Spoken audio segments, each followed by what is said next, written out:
这个自行车嘎吱响的男人不一般，他住豪华小区，有保时捷跑车，但却抠门到了极致。为了省钱，华森和妻子精打细算，平时出门就骑自行车，大冬天也不例外。尽管变速器早就坏了，但他从没想过换新的。看这独特的下车方式，可以猜到这辆保时捷有多独特。是的，他的驾驶座车门坏了，而华森夫妇宁愿从副驾驶钻，也不愿花钱去换。为了保持光鲜亮丽的外表，不被邻居们另眼相看，夫妻俩也是够拼的。从外面看，这里无疑是栋豪宅，但只要进门就能发现别有洞天。客厅的天花板破了超大的洞，门上的防水条都是用塑料袋代替。为了省下部分能源费用，华森还塞满排风扇做绝缘。在正常情况下，这样一栋豪宅的居家修复费用为每月$300，而华森一家用回收再利用的做法，每月只需要$30。为了节省电费，家里从来不会开空调。冬冷夏热的感觉，两个孩子早已习惯。自打有记忆开始，父母一直都是这样省钱，抠仿佛是他们的天性。因为一栋大房子需要6台冷气才能保持凉爽，每天开12个小时的话，1个月就会增加$40的电费，这让华森夫妇无法接受。为此，华森还专门自制了一台冷气机，原理很简单，泡沫箱里装满冰块，再用小风扇对着吹，这样冷气就能从管子进入房间，每月又能省下$36。孩子们无奈摇头，这可一点也不凉快。因为豪宅区的花园都会被精心打理，所以华森夫妇也不能落后。别人每月要花$90到$140来割草，华森就自己动手省钱。这台破旧的割草机是他15年前买的二手货，虽然看起来摇摇欲坠，但好歹能用。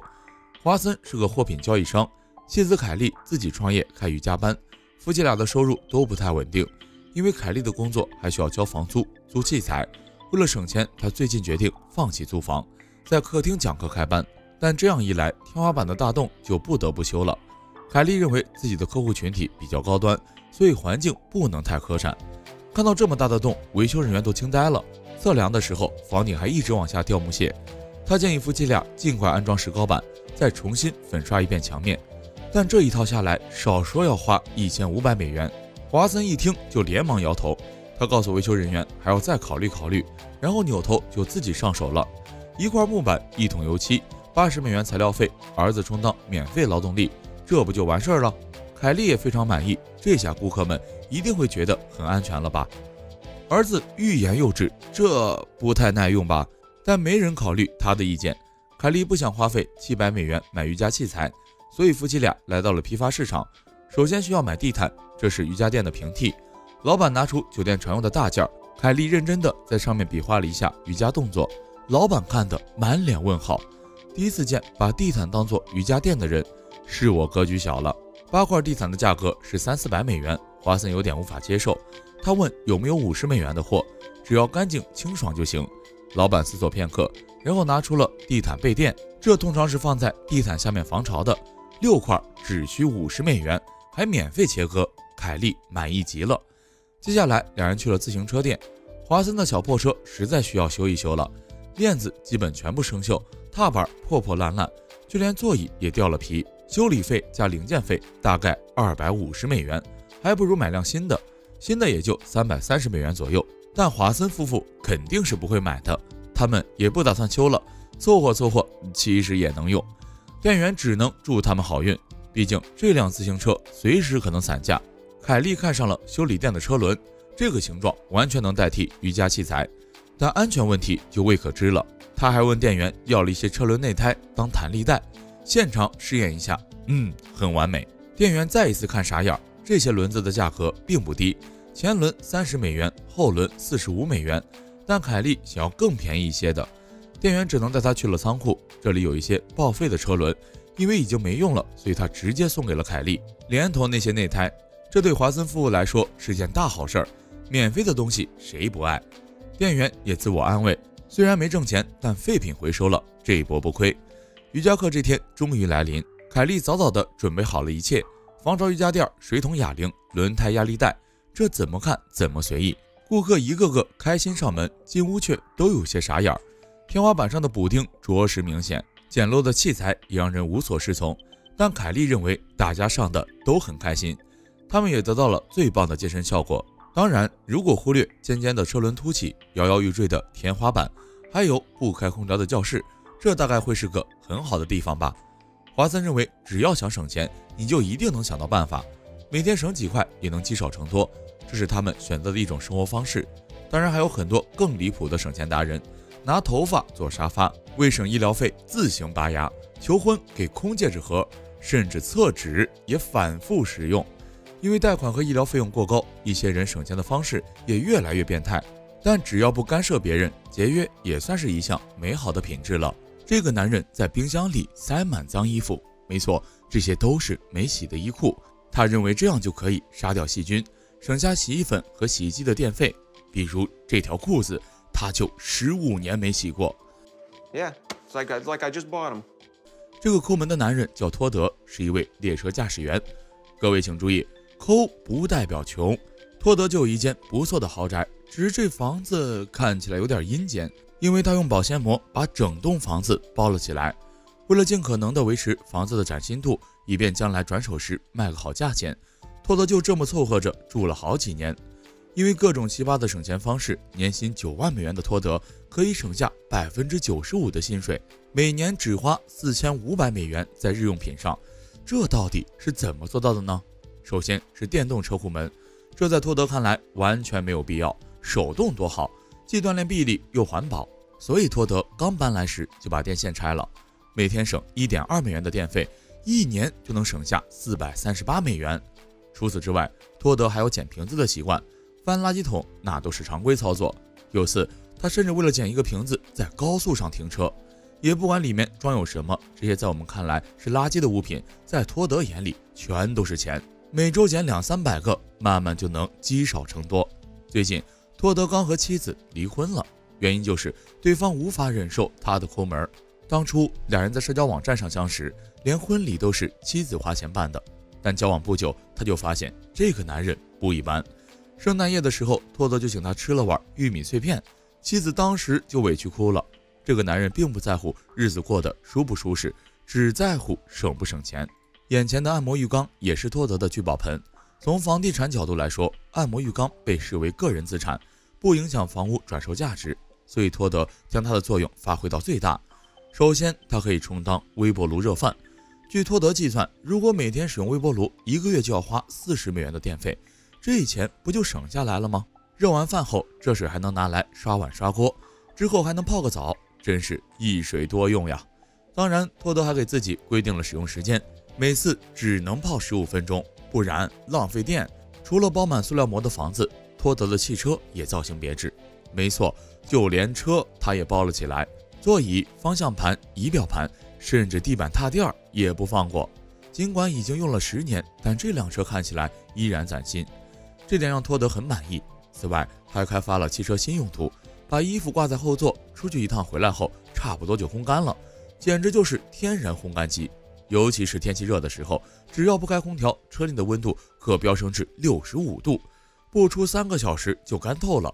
这种方法让他每次都能省下45美分，一年下来就是100美元呀。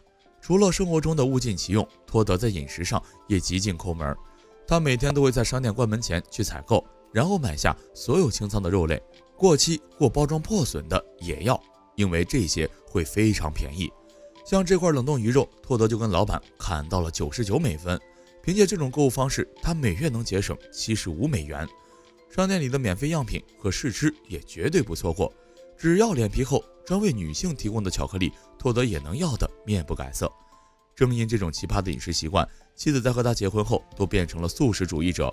这个保冷箱是托德在垃圾桶里捡到的，只见他大摇大摆走进一家酒店，然后在制冰机这边接满了冰块。用冰箱做冰块太费电，这是托德想到的好办法。不过他也不算白嫖，因为亲戚朋友来这边玩时，托德就会介绍他们来这儿住，可以算得上是互惠互利。总之，酒店前台早就习以为常了。在美国，一般的离婚费用至少要15000美元，但托德坚持要用更经济的方式分财产。两人约在一家餐厅见面，前妻要了份沙拉，而托德只点了一杯白水。前妻提出找人去给房子估价，但这要花300美元，托德觉得完全没必要。两人争得不可开交。就在这时，隔壁桌的客人离开了。托德眼尖地发现桌上还有半块三明治没吃完，他径直上前端走，还让服务员把这些都打包起来。前妻尴尬得满脸通红，连沙拉也不想吃了。最后这些菜也进了托德的打包袋。因为前妻坚持找人估价，托德不得不请来估价师。他认为自己的房子肯定要高出附近平均房价的25万美元，这一点他非常自信。估价师上门这天，两人还没进屋就被惊到了，因为门把手、门铃、地毯上都铺着塑料膜，看起来非常奇特。进屋后，托德还给他们准备了鞋套。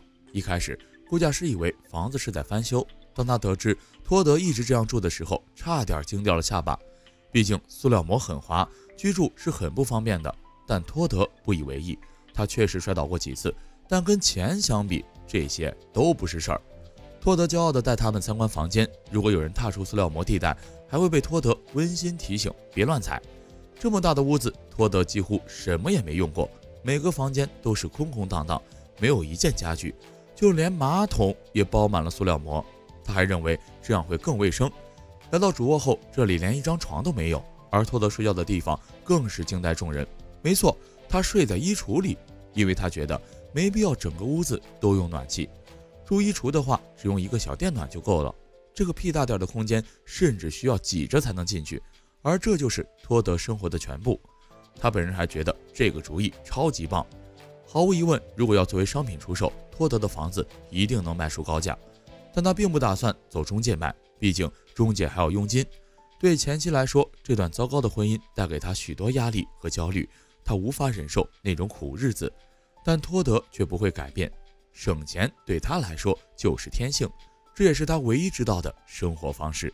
What you do is you go in and you donate one of your testicles, they replace it with an artificial one, and when you check out after 14 days, you get a check for $35,000. 假如给你35000美元，代价是摘除一个蛋蛋，你会同意吗？别不信啊，这个名叫马克的大叔就答应的毫不犹豫。他是一个极端吝啬鬼，家住拉斯维加斯，每天最大的乐趣就是在赌场捡钱。为了几个硬币，他能在马桶边摸索一圈。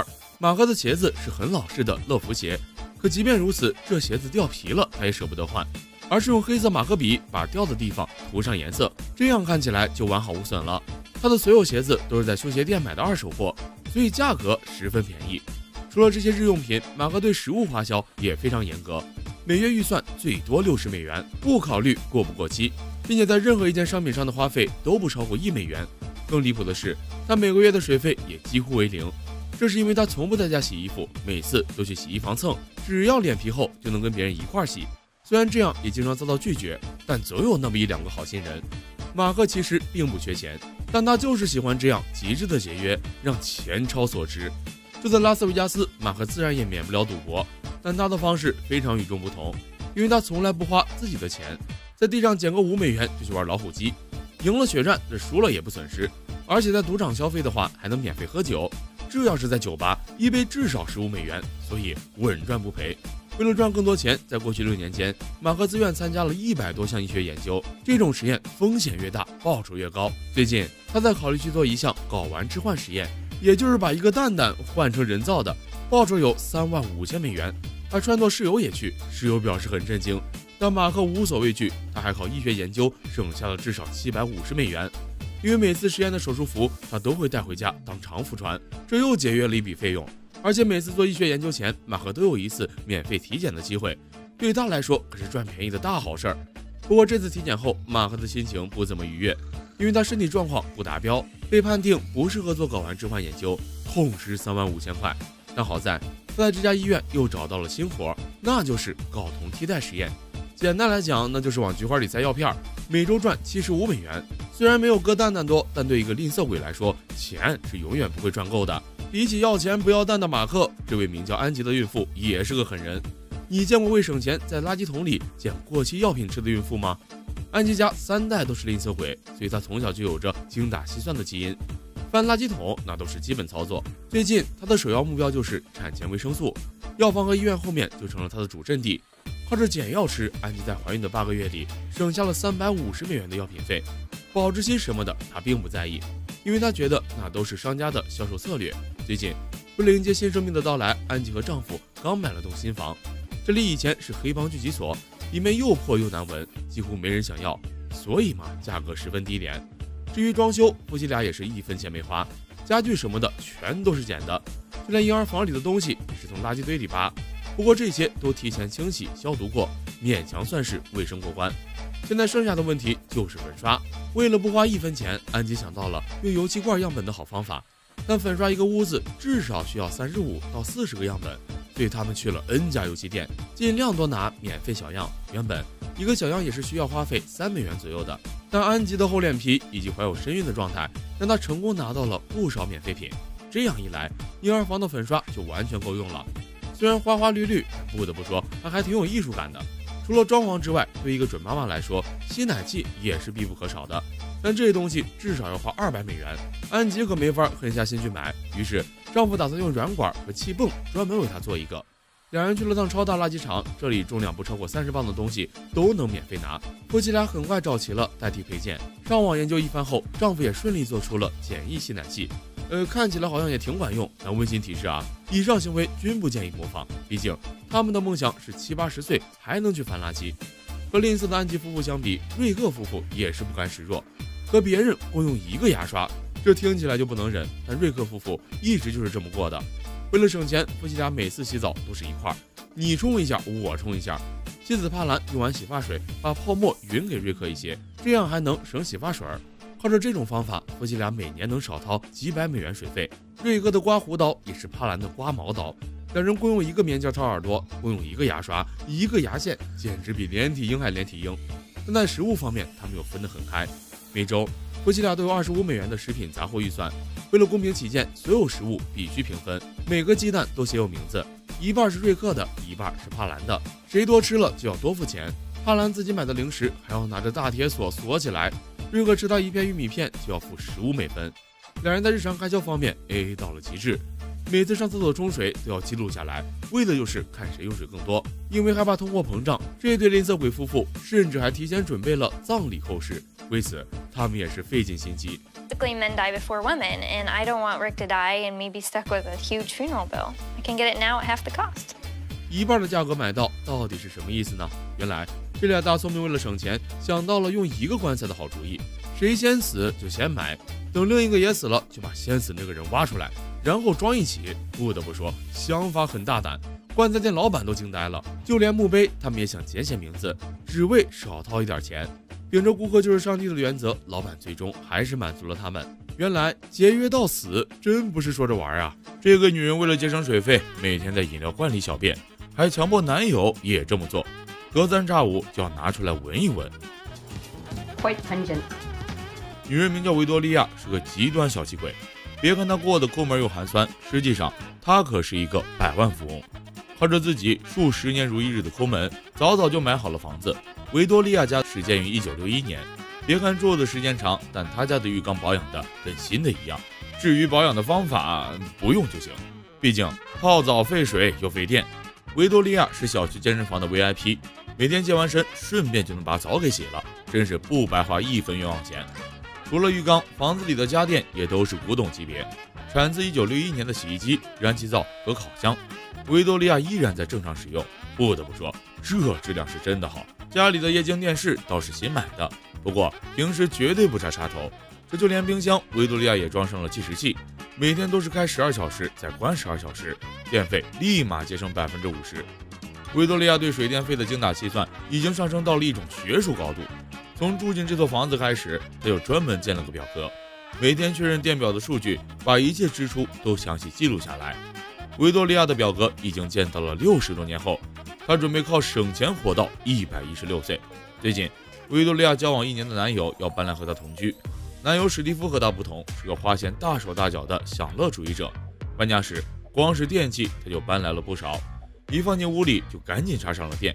这看得维多利亚是眉头紧锁，赶紧戴上眼镜研究电器的功率，之后好写进表格做预算。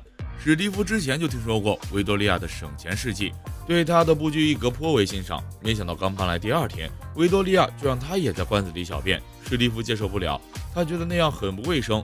但维多利亚可是个狠人，他直接把罐子拿出来放到了餐桌上，用行动表明罐子很干净，甚至提出可以给史蒂夫准备个新的。史蒂夫拗不过他，只能答应先试试看。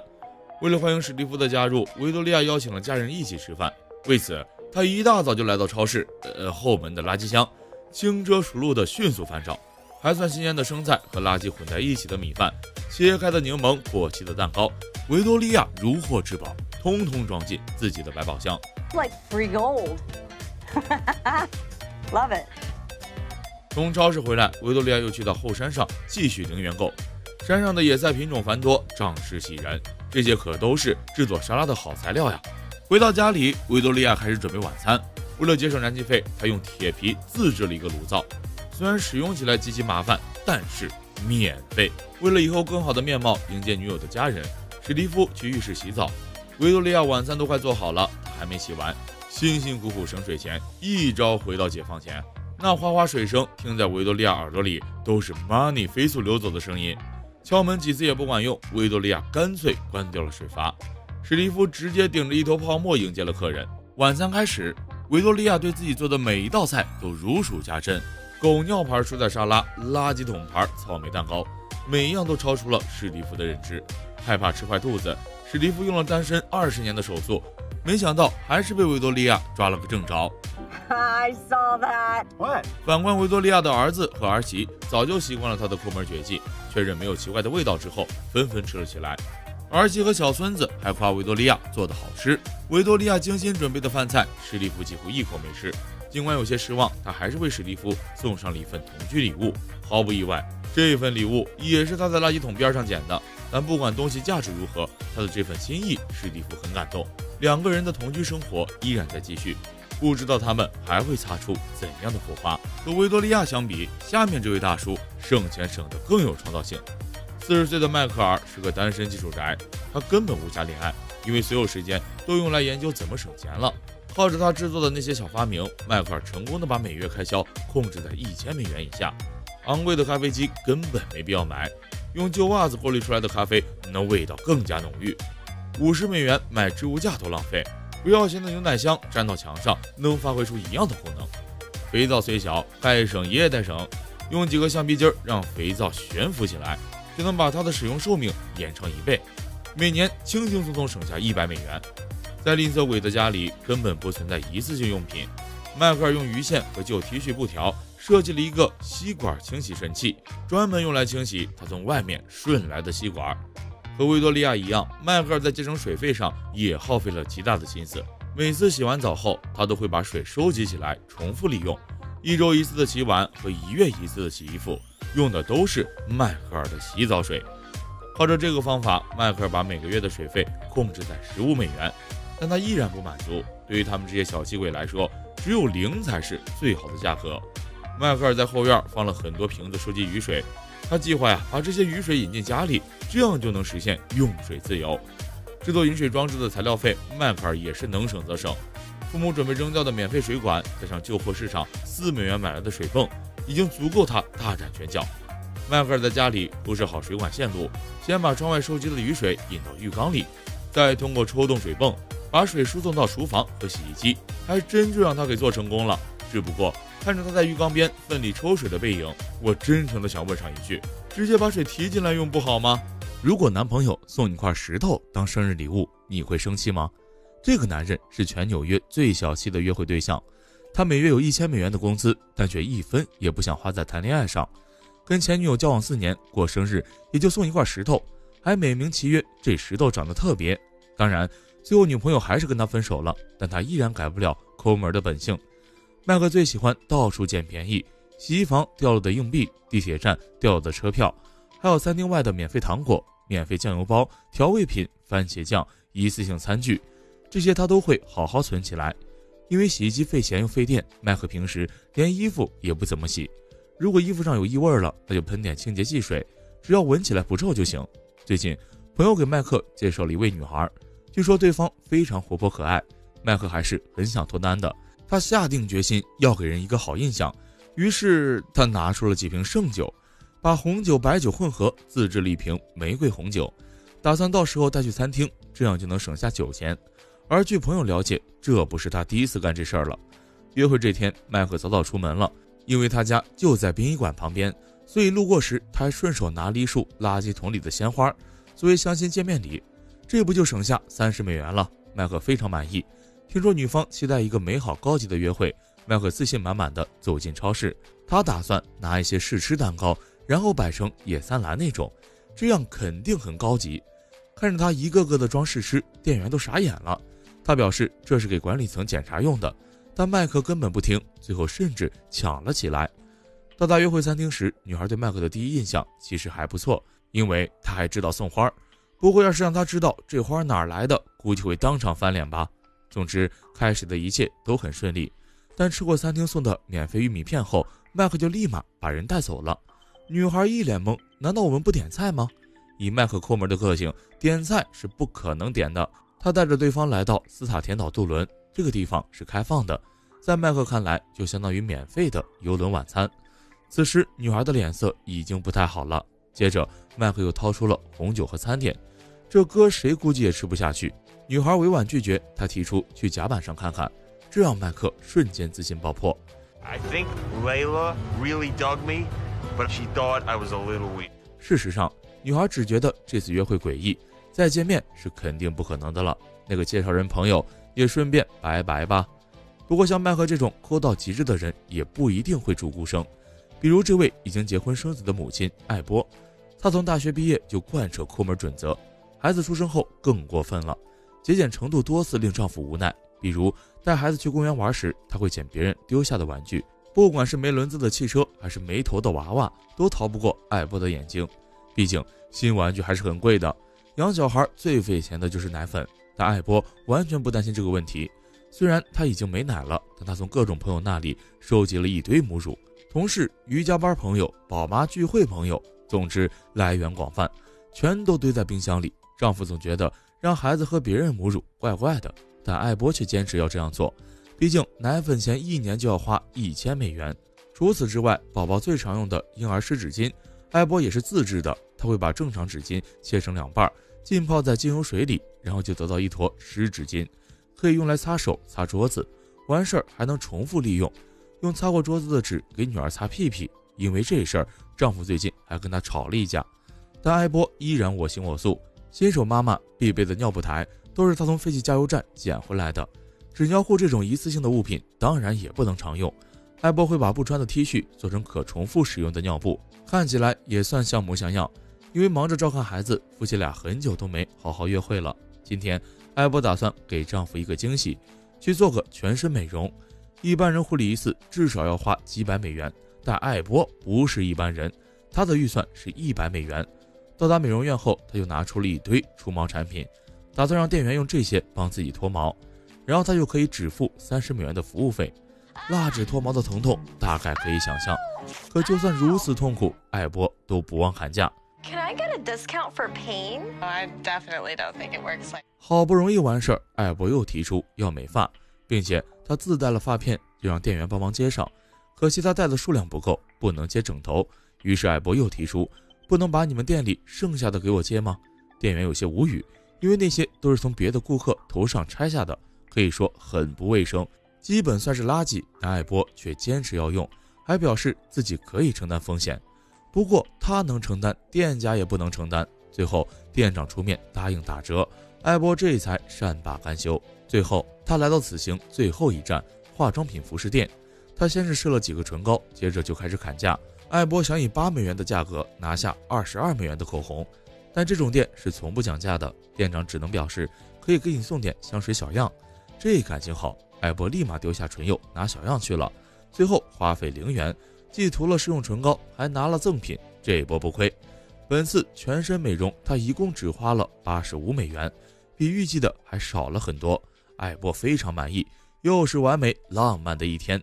我是拉环，关注人间易拉罐，带你看更多不一样的人生百态。